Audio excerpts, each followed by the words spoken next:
Oui, chers amis, connectez-vous rapidement. Connectez-vous rapidement.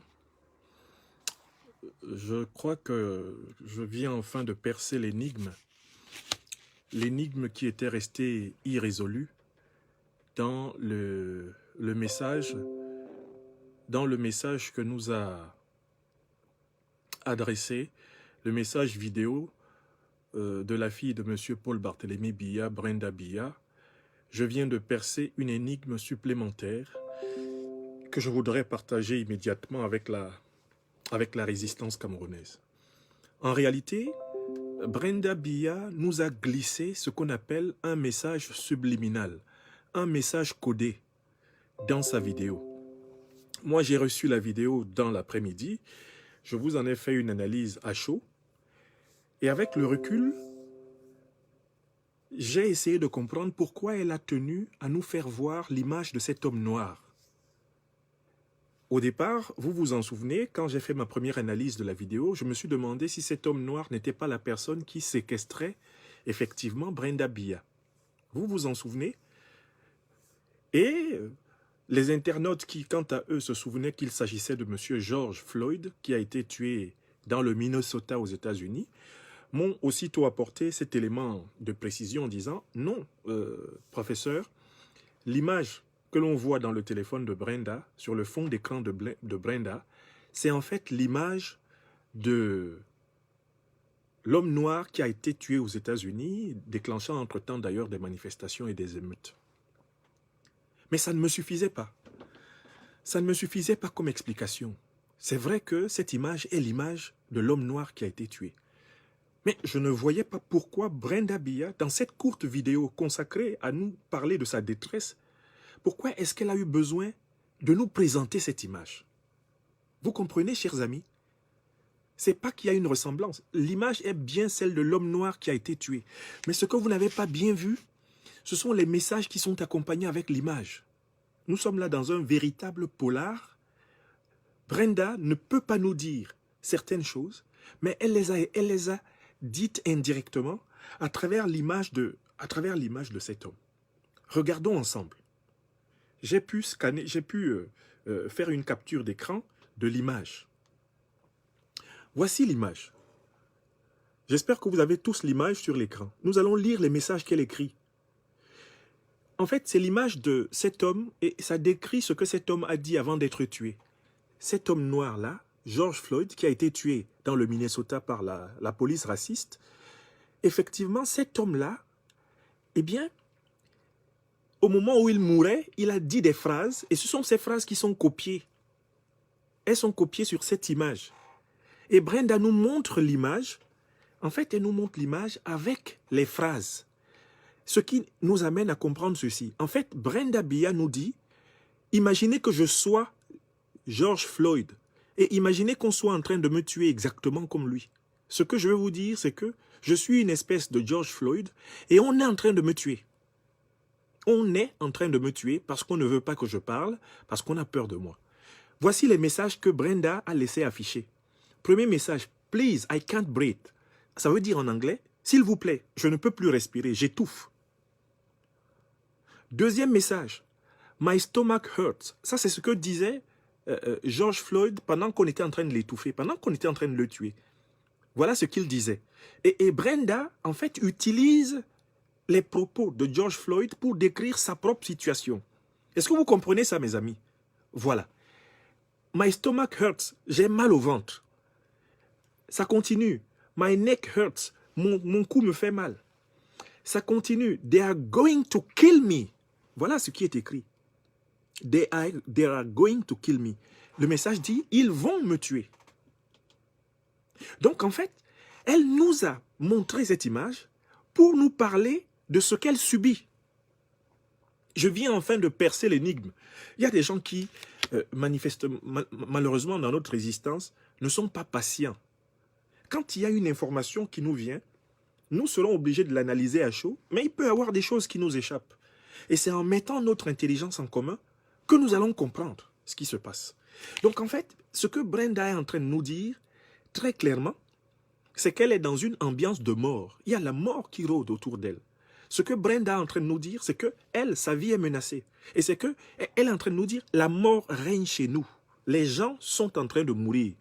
Le palais présidentiel du Cameroun, le palais des Toudi est un mouroir. Les gens sont en train de mourir. Voilà ce qu'elle veut nous dire. Moi, j'ai beaucoup d'amis qui m'ont contacté en disant « Mais grand prof, enlève la vidéo parce qu'au départ, tu t'es trompé sur la photo du noir. » Il y a des gens qui sont en train de penser que tu t'es planté. Mais ne soyons pas aussi naïfs et aussi candides. Remarquez que j'ai eu le mérite d'être intrigué par l'image de ce noir. Pourquoi il y a... Qu'est-ce que ce noir faisait là? Moi, je vous ai fait une analyse 30 minutes après avoir reçu l'élément. Et déjà, j'étais intrigué par la présence de ce noir. Je me disais, mais pourquoi Brenda Biya a besoin de nous montrer cette personne noire? Est-ce que cette personne n'est pas l'interlocuteur, celui qui est son séquestreur principal, la personne qui est à ses côtés, qui la surveille? Première hypothèse. Eh bien, en réfléchissant très bien, je lis tous les messages qui sont donc affichés sur l'image et Brenda est en train de nous parler de l'ambiance de mort dans laquelle elle vit.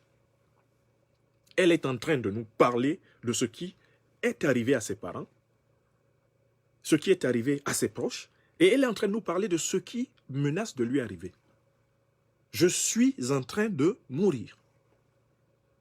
Je suis en train de mourir. Alors, elle ne peut pas l'exprimer de manière frontale, elle nous envoie ce message de manière subliminale. Sans quoi, cette image-ci est complètement absurde. Dans le message que nous a adressé Brenda, cette image serait complètement absurde. On ne comprendrait pas qu'elle ait besoin de nous afficher ce noir avec les messages lisibles. En fait, les messages qui sont lisibles là sont des messages de Brenda nous parlant de sa propre condition. Enfin, j'ai tout compris. Je suis sûr d'avoir maintenant tout compris. Alors, je voudrais aussi en même temps faire une remarque à tous ceux qui restent encore dans une logique de « Ah non, tout ce qu'elle peut raconter ne nous intéresse pas, on s'en fout. De toutes les façons, son père, c'est un tyran, c'est un truand, c'est un criminel. » J'invite les Camerounais à faire preuve d'intelligence. Nous sommes dans une bataille. Et une bataille comme celle-ci requiert les énergies de l'intelligence. Arrêtez d'avoir des réactions de brutes. Arrêtez d'avoir des réactions infantiles. Voilà une jeune femme pour laquelle nous n'avons pas d'affection particulière. C'est juste une Camerounaise qui est la fille de M. Biya. Certains l'apprécient, d'autres pas. Pour ma part, je ne l'apprécie pas du tout. J'ai toujours souligné que je n'ai rien à faire du caractère de cette jeune fille. Ce n'est pas une jeune fille dont le caractère me paraisse exemplaire. Mais ce n'est pas ça qui est en cause. Il faut que les Camerounais apprennent que quand on est dans une bataille politique, on mobilise toutes les énergies de la réflexion. Mais qu'est-ce que je suis déçu par des gens qui, au lieu de percevoir la portée politique de ce qui est en train de se passer là, en sont encore uniquement à gérer leurs émotions. Ah, ça ne me plaît pas. De toutes les façons, elle, ce qui lui arrive, on s'en fout. Est-ce que vous mesurez l'importance de la séquence politique dans laquelle nous sommes? J'invite les Camerounaises et les Camerounais qui veulent vraiment le changement dans ce pays d'arrêter de se comporter sur les réseaux sociaux comme des enfants de bas âge. Quand on vous apporte une information, prenez du recul. Réfléchissez à ce qu'on vous met devant. Cherchez, parce que moi, professeur Franklin Yamsiwa Cameroun, je ne suis pas supposé tout savoir. Hein. Il y a des choses que vous pouvez m'apporter, que vous devez m'apporter, que vous devez apporter au président élu. Si vous prenez la peine de réfléchir, au lieu de toujours vous enfermer, pour certains d'entre vous, dans vos émotions. Je vois des gens qui sont là, de toutes les façons, Brenda Biya, elle est en train de faire de la diversion. Vous avez fait quelle est l'analyse politique qui vous permet de dire que c'est de la diversion? Quelle diversion cette jeune fille fait? Vous avez vu l'état de son visage? Vous avez vu l'état de son œil gauche? Vous avez vu le message qu'elle envoie? Est-ce que vous avez vu le message qu'elle envoie? Vous pensez que c'est de la diversion que de révéler sa fragilité, de montrer que elle, fille d'un président, le tout-puissant, le Koukouma du Cameroun, elle est en manque de prescription médicale, elle est isolée. Vous pensez qu'elle peut libérer une telle information pour créer une diversion par rapport à quoi? Bien au contraire, l'information que Brenda nous donne vient confirmer que le Covid-19 a fait des ravages au palais présidentiel. Et il y a des Camerounais qui sont là, j'ai expliqué ça pendant 24 minutes. Ils n'ont pas compris. Et ils sont encore dans l'émotion, ils se pavanent. Il y en a qui se promènent dans les WhatsApp. On s'en fout de ce qui arrive à Brenda. Si vous vous en foutez de ce qui arrive à Brenda, vous n'êtes pas meilleur qu'elle. Vous lui ressemblez exactement. Parce qu'elle, elle a vécu une bonne partie de son adolescence dans le je m'en foutisme. Comment pouvez-vous être en mesure de donner des leçons à Brenda si vous avez des réactions comparables à la sienne? Montrez donc que vous voulez. Montrons que nous voulons un Cameroun nouveau. Montrons que nous voulons un Cameroun différent. C'est-à-dire des gens qui réfléchissent à ce qu'on leur montre. Je vous ai toujours dit, la vérité, ce n'est pas ce qu'on voit. C'est ce qu'on comprend. La vérité, ce n'est pas ce qu'on entend. C'est ce qu'on comprend. La vérité, ce n'est pas ce qu'on nous montre. C'est ce que nous finissons par comprendre par l'analyse. Donc moi, je me suis reposé là, entre 22h et 2h du matin, et j'ai laissé tourner dans mon esprit ce problème de l'image. D'abord, j'ai été intrigué par l'image de cet homme noir. Je ne voyais pas ce que cette image faisait là. J'ai fait ma première hypothèse. Mais ma première hypothèse était fausse. Et beaucoup de Camerounais, de personnes qui suivaient mon direct, m'ont immédiatement aidé en disant « Prof, la personne qu'on voit là, c'est exactement le noir qui a été tué à Minneapolis. » Mais quand les gens m'ont apporté cette information et que j'ai vérifié que c'est ça, je n'étais pas satisfait. Oui, votre serviteur de pain spirituel, quand je n'ai pas encore compris ce qui se passe, le cerveau aussi que Dieu m'a donné, il refuse de dormir. Il dit que tu vas comprendre, tu vas seulement comprendre ce qu'on est en train de te dire.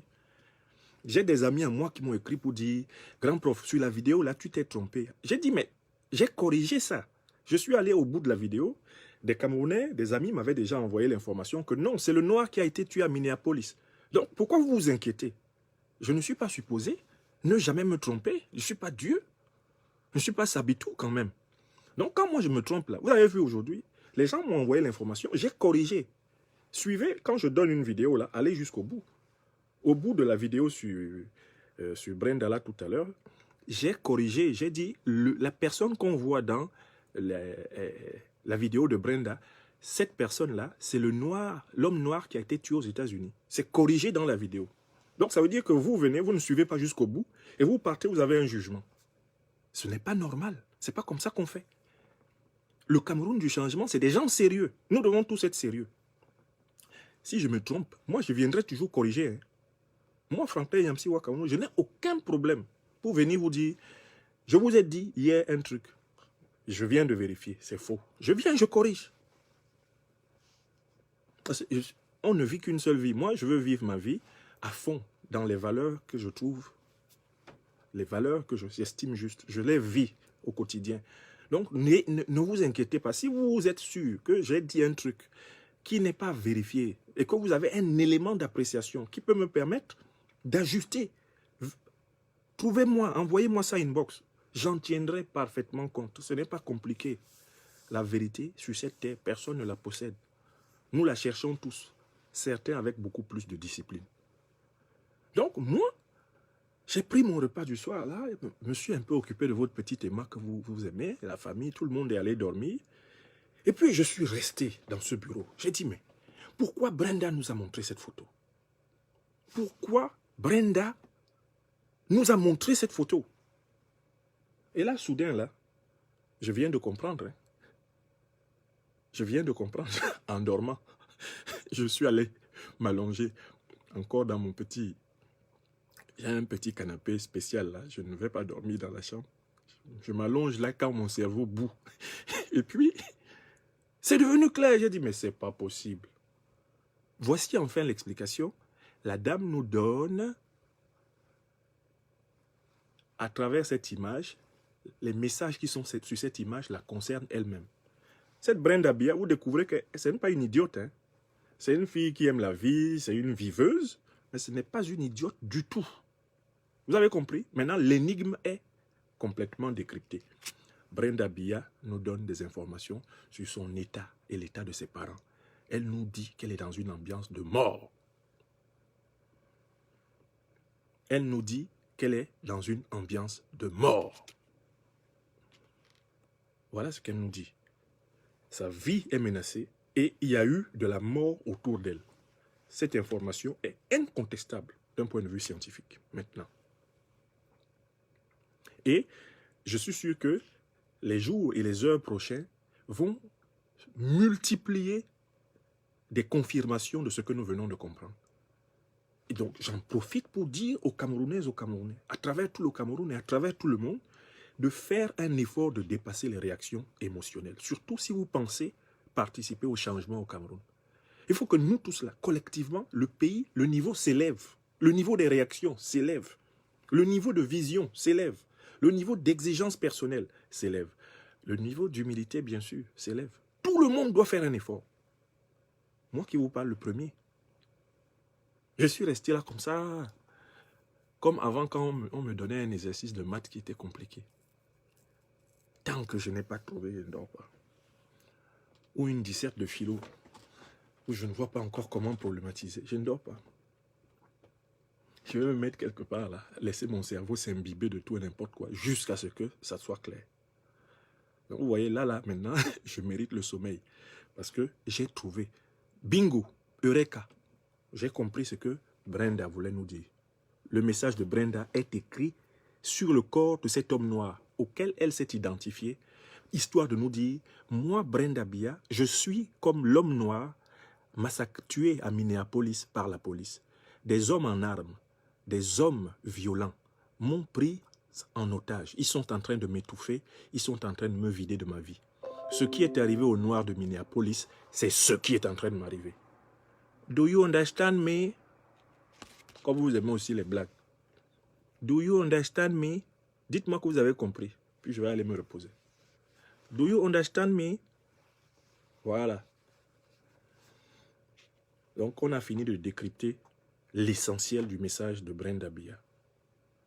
Elle nous a rendu, involontairement sans doute, un service énorme. Elle nous donne l'état psychologique de la famille de l'ancien président de la République Biya.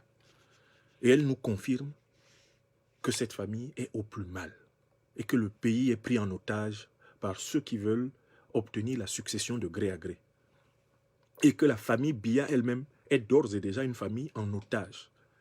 Si Biya est vivant, il est en otage. S'il est mort, son corps est en otage. Si Biya est actuellement mort, son cadavre est pris en otage. Si Biya est encore vivant, étant comateux, son corps malade est pris en otage. Si Biya est devenu fou et sénile, il est pris en otage. La famille Biya est prise en otage. Et de tous ces Biya-là, il y en a un seul qui est encore libre de ses mouvements et qui organise sans doute tout cela. C'est Frank Emmanuel Biya, l'électron libre, celui qui dispose de la troupe, celui qui a mis tout le monde littéralement, il a encaserné la famille pour organiser sa succession de gré à gré. Voilà. Maintenant, mission accomplie sur ce sujet-là. Mon système est complètement soulagé. Mon esprit est apaisé. J'ai vu clair dans ce que Brenda voulait nous dire. Et si vous avez pu voir plus clair, continuez. On va en parler demain. Maintenant, je vous souhaite une très bonne nuit. Je peux, moi aussi, maintenant dormir. C'est assez pour aujourd'hui. Ah oui, le peuple a compris. Hein. Il faut empêcher le gré à gré. Il n'y a plus rien à espérer. Ces gens sont en train de vouloir doubler le peuple camerounais. Donc le peuple camerounais doit empêcher le gré à gré par la loi du nombre et de la quantité et de la quantité qualifiée contre la minorité répressive. C'est tout. Alors les tweets, alors on me dit, on m'a parlé des tweets, mais je suis sûr que les tweets tournent autour du même thème et que la vidéo nous donne l'information frontale, l'information brutale. Dans les tweets, elle fait sans doute des allusions. Dans les tweets, elle menace. Je n'ai pas encore procédé à l'analyse de ces tweets, mais cette vidéo-là, l'information est frontale. On voit donc que Frank Biya, c'est un monstre en puissance, un vrai monstre en puissance. Si son père aura battu les Camerounais avec le rotin, lui, il voudrait battre les Camerounais avec du fer. Ce Frank Biya là, si son père battait les Camerounais avec du rotin, lui, il aimerait battre les Camerounais avec des barres de fer. Parce que je rappelle que son père a été capable quand même de se débarrasser de sa première femme pour des raisons politiques. Je vous le rappelle, C'est un fait historique au Cameroun. Son père a été capable de se débarrasser de sa première femme, Jeanne-Irène Bia, pour des raisons politiques. On sait aujourd'hui que Jeanne-Irène Bia a disparu dans un règlement de compte politique venant de son propre époux. Donc on voit ce Franck Biya capable de sacrifier sa demi-sœur pour s'assurer la succession de gré à gré. Voilà ce qui attend le peuple camerounais et voilà pourquoi il nous fallait revenir sur ce point. J'ai dit que maintenant, c'est 24 heures sur 24. C'est heure par heure et c'est minute by minute. Il faut que nous leur pratiquions le marquage individuel. Au fur et à mesure que des informations précises sur eux vont apparaître, il faut que le peuple soit alimenté. Parce que les Camerounais ont besoin que leur disque dur reçoive le bon logiciel pour qu'ils agissent. Voilà. Bonne nuit à tous. Et merci encore de votre fidélité, merci de votre patience et merci de partager.